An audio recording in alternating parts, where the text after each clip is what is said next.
예수 이름만 바라보며 예수 이름만 붙들며 오늘도 믿음으로 걸어갑시다. 환경과 상황에 좌지우지되는 삶이 아니라 담대함으로 주님께 나아가 기도하며 주의 얼굴을 구하며 나아갈 때 그 어떤 상황 속에서도 사망이 역사하는 그 모든 순간이 끊어지고 생명의 빛으로 우리 안에 충만하게 채워질 것입니다. 함께 믿음으로 선포하며 이 아침 시작하기 원합니다. 4월 27일 수요일 아침 예배 성삼위 하나님께 올려드립니다. 우리 다 함께 사도신경으로 신앙을 고백하며 이 아침을 시작하기 원합니다. 전능하사 천지를 만드신 하나님 아버지를 내가 믿사오며 그 외아들 우리 주 예수 그리스도를 믿사오니 이는 성령으로 잉태하사 동정녀 마리아에게 나시고 본디오 빌라도에게 고난을 받으사 십자가에 못 박혀 죽으시고 장사한 지 사흘 만에 죽은 자 가운데서 다시 살아나시며 하늘에 오르사 전능하신 하나님 우편에 앉아 계시다가 저리로서 산자와 죽은 자를 심판하러 오시리라. 성령을 믿사오며 거룩한 공예와 성도가 서로 교통하는 것과 죄를 사하여 주신 것과 몸이 다시 사는 것과 영원히 사는 것을 믿사옵나이다. 아멘. 오늘 하나님의 말씀은 요한 1서 5장 13절부터 21절까지입니다. 요한 1서 5장 13절부터 21절까지입니다. 내가 하나님의 아들을 이름을 믿는 너희에게 이것을 쓰는 것은 너희로 하여금 너희에게 영생이 있음을 알게 하려 함이라. 그를 향하여 우리가 가진 바 담대함이 이것이니 그의 뜻대로 무엇을 구하면 들으심이라. 우리가 무엇이든지 구하는 바를 들으시는 줄을 안즉 우리가 그에게 구한 그것을 얻은 줄을 또한 아느니라. 누구든지 형제가 사망에 이르지 아니한 죄 범하는 것을 보거든 구하라. 그리하면 사망에 이르지 아니하는 범죄자들을 위하여 그에게 생명을 주시리라. 사망에 이르는 죄가 있으니 이에 관하여 나는 구하라 하지 않노라. 모든 불의가 죄로 돼 사망에 이르지 아니하는 죄도 있도다. 하나님께로부터 난 자는 다 범죄하지 아니하는 줄을 우리가 아노라. 하나님께로부터 나신 자가 그를 지키심에 악한 자가 그를 만지지도 못하느니라. 또 아는 것은 우리는 하나님께 속하고 온 세상은 악한 자 안에 처한 것이며 또 아는 것은 하나님의 아들이 이르러 우리에게 지각을 주사 우리로 참된 자를 알게 하신 것과 또한 우리가 참된 자 곧 그의 아들 예수 그리스도 안에 있는 것이니 그는 참 하나님이시요 영생이시라. 자녀들아 너희 자신을 지켜 우상에게서 멀리하라. 아멘. 하나님의 말씀입니다. 오늘 사도 요한은 하나님의 아들의 이름 즉 예수 그리스도를 믿는 성도들에게 그들이 가진 확신으로 사망에 이르지 않는 죄를 범하는 형제를 위해 기도하라라고 권면합니다. 그리고 그리스도의 사역과 존재에 대해 성도가 가질 수 있는 확신을 이야기하며 너희 자신을 지켜 모든 종류의 우상을 멀리하라라고 명령합니다. 오늘은 요한일서 종결 부분입니다. 세상을 이기는 성도의 믿음 그리고 믿음의 대상이신 예수에 대한 증거들로 언급한 초반부 5장 초반부에 이어서 이젠 중보기도를 당부하여 성도들이 그리스도에 대하여 가질 수 있는 확신에 대해서 어떻게 바라봐야 할 것인지를 가르쳐주고 있습니다. 먼저 13절부터 15절에서는 예수 그리스도를 구주로 믿는 자의 확신을 언급하고 있는데 예수를 믿는 성도는 담대함으로 하나님께 나아가 기도할 수 있으며 또한 응답을 확실히 받음으로써 하나님과의 참된 교제를 누릴 수 있는 것을 다시 한번 말씀으로 선포하고 있습니다. 16절부터 17절에서는 믿는 형제들 가운데 특별히 범죄한 자들, 그러니까 사망에 이르지 않는 죄를 범한 자들을 위하여 중보기도할 것을 권면하고 있어요. 또한 18절부터 20절에서는 그리스도의 사역과 존재에 대하여 성도가 가질 수 있는 확신에 대하여 언급하고 있습니다. 하나님께로부터 난 자들은 그 안에 내주하시는 하나님의 아들 곧 영생이신 그리스도께서 악한 마귀로부터 보호하심으로 사망에 이르는 죄를 범치 아니한다는 것이죠. 끝으로 21절에서는 모든 종류의 우상 숭배를 배격할 것을 명령하고 있습니다.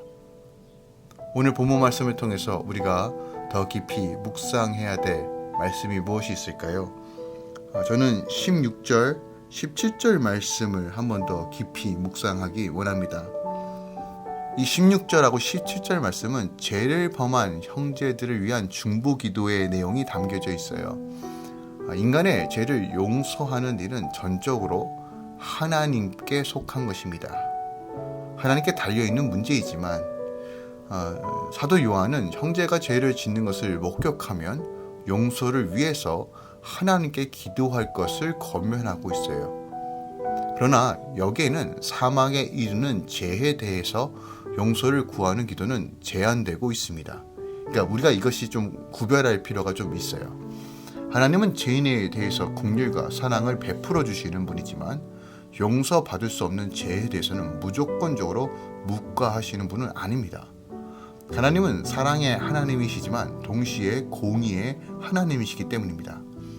그러면 하나님께서 용서할 수 없는 죄란 무엇일까요? 성경에서 하나님께서 결코 용서하지 않는 죄를 살펴보면 구약에서는 민수기 15장 30절과 31절에 여호와를 회방하는 죄예요. 신약에서는 마태복음 12장 31절에 성령을 회방하는 죄라고 말하고 있습니다. 이러한 죄는 하나님의 존재 자체를 부인하면서 죄를 짓는 것을 의미합니다. 그러니까 근본적으로요, 하나님을 떠난 죄는 어떤 희생의 대가로도 용서받을 수 없습니다. 중요한 것은 하나님의 은혜도 체험했고 구원의 감격도 누렸고 하나님의 살아계심을 분명히 알면서도 자기 의지적으로 떠난 것을 의미합니다. 하나님을 떠난 죄는 어떤 희생의 대가로도 용서받을 수 없습니다. 물론 이것은 조금 신학적인 이슈가 있는 부분입니다. 칼빈은 하나님의 사랑 안에 있던 자는 하나님께서 구원하셨다고 특정하신 자는 결코 구원의 밖으로 벗어날 수 없다라고 말합니다. 그래서 이 배교회 같은 경우는 애시당초 이 사람은 구원받지 못한 사람이다라고 이야기합니다. 물론 알미니암은 또 다르게 이야기하죠. 네, 그랬든 그러하지 않든 간에 우리가 전적인 하나님의 사랑 안에 있다면 하나님은 끝까지 그 영혼을 주께로 인도하십니다. 하지만 그럼에도 불구하고 인간이 하나님을 대적하고 끝까지 하나님을 부인한다면 그 사람에게는 구원은 없습니다. 오늘 요한이 하는 얘기를 귀담아 들어야 됩니다. 하나님을 부정하고 끝까지 부인하고 끝까지 하나님을 저주하고 하나님을 돌이키는 악인들에 대해서는 기도할 필요가 없다는 겁니다. 전 대표적으로 히틀러나 북한의 김정은이라고 좀 생각합니다. 물론 이것도 이슈가 있을 수 있지만 악은 악입니다. 악에 대해서 긍휼과 자비를 베푸는 기도가 아니라 하나님의 심판과 공의와 자비를 선포하는 것이 맞습니다. 이런 죄에 대해서 그들을 구원해달라고 하는, 그들을 불쌍히 여겨달라고 하는 기도보다는 그로 인하여 핍박받고 있는 사람들을 향한 긍휼과 은혜를 간구하는 기도가 맞습니다. 하나님을 대적하고 하나님을 미워하고 적그리스도적 성향을 가지고 있는 자를 위해서 기도할 필요가 없다는 것을 오늘 요한 1서가 우리에게 가르쳐주고 있습니다. 그러나 요한 사도는 사망에 이르지 않는 죄에 대해서도 말합니다. 그러니까 이것들을 향해서는 형제를 위해서 기도하라고 권면하고 있습니다. 다시 말씀드립니다. 구원의 여부는 하나님께 있습니다. 근데 그럼에도 불구하고 사도 요한이 형제를 위하여 그들의 사망에 이르지 않는 죄에 대해서는 그들을 향해 중보하라고 하는 이 부분에 대해서 우리가 주목해 볼 필요가 있다는 거예요. 물론 하나님의 뜻을 어기는 모든 죄는 사망에 이릅니다. 로마서 6장 23절이죠. 하지만 회개함으로써 죄를 용서받을 수 있는 가능성이 열려 있다는 것도 바로 복음입니다. 우리가 하나님의 말씀을 어기면 심판을 받습니다. 그럼에도 불구하고 성경이 무엇을 얘기합니까? 다시 돌이켜 주의 얼굴을 구하고 회개하면 하나님께서 구원을 베푼다라고 말합니다. 이것이 바로 복음입니다. 예수께서 이 땅에 오셔서 십자가 지심으로 모든 인류의 죄를 담당하시고 우리에게 예수 믿는 그 믿음으로 나아갈 때 하나님의 의로우심으로 하나님의 참된 자유를 누릴 수 있는 길을 여셨습니다. 예수를 영접함으로써 새롭게 거듭난 사람이라 할지라도 하지만 죄를 지을 수 있습니다. 하지만 그럼에도 불구하고 이것을 죄라는 것을 깨닫고 하나님께 나아가면 하나님과 친밀한 관계를 유지하며 나아갈 때 하나님의 구원의 은혜가 있다는 거예요. 그럼에도 불구하고 오늘 본문이 경고하는 건 무엇입니까? 사망에 이르는 죄, 즉 용서받을 수 없는 죄가 있다는 것을 우리에게도 가르쳐주고 있습니다. 하지만 오늘 주요된 포인트는 용서받지 못하는 죄에 대한 이야기가 아니라 사도 요한이 주목하는 건 무엇입니까? 우리가 형제를 위해 중보하라는 것입니다. 형제를 위한 진실한 마음의 기도, 형제에 대한 사랑을 통해서 온전히 선포되는 기도가 하나님께서 지금 우리에게 요청하시는 기도라는 겁니다. 이것이 가장 핵심적인 요소입니다. 그렇기 때문에 우리가 형제의 허물을 보고 비판하기보다는 먼저 그들을 위해 기도하는 것이 바로 사랑하는 것이며 이것이 바로 교회의 모습이라는 겁니다. 비록 인간적인 생각에서는 형제의 죄를 보고 묵인하고 싶고 그냥 그 제대로 심판받아라 라고 우리 안에 그런 생각이 들을 수 있지만 그것은 결코 하나님이 원하시는 삶이 아니라는 거예요. 그들을 향해 중보하며 주의 긍휼과 은혜로 다시 한번 죄에서 돌이킬 수 있도록 주님의 선하심을 인도해달라고 기도하는 것. 형제의 죄가, 자매의 죄가 나의 죄인 것처럼 하나님 앞에 나아갈 긍휼과 은혜를 구하는 것. 이것이 바로 교회의 모습이고 이것이 바로 그리스도인의 모습이라는 거예요. 기도가 바로 사랑을 실천하는 가장 핵심입니다. 할렐루야 교회가 서로를 향해 중보하며 서로의 죄를 위해 아파하며 함께 극복하며 온전한 회개로 하나님의 회복이 임하길 서로 중보하는 공동체 되기 원합니다.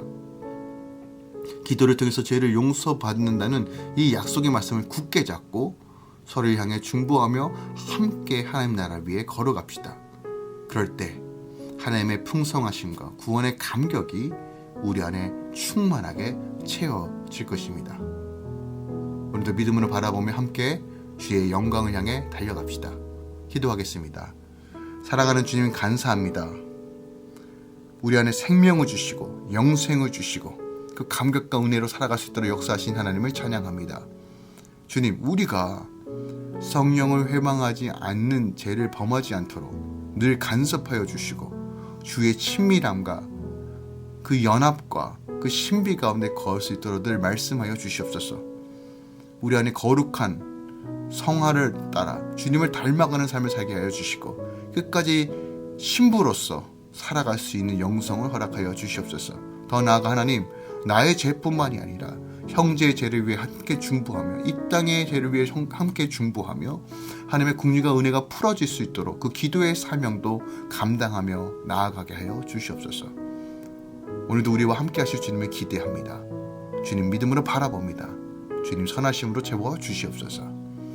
이제는 우리 주 예수 그리스도의 은혜와 우리 하나님 아버지의 놀라우신 사랑과 성령님의 내주셨던 충만 역사하심이 오늘도 주님 회개하며 또는 중보하며 하나님 나라 바라보며 간구하며 주의 뜻 가운데 서길 소망하는 모든 주의 자녀들의 머리마다 이제부터 영원까지 함께 있을지어다. 아멘.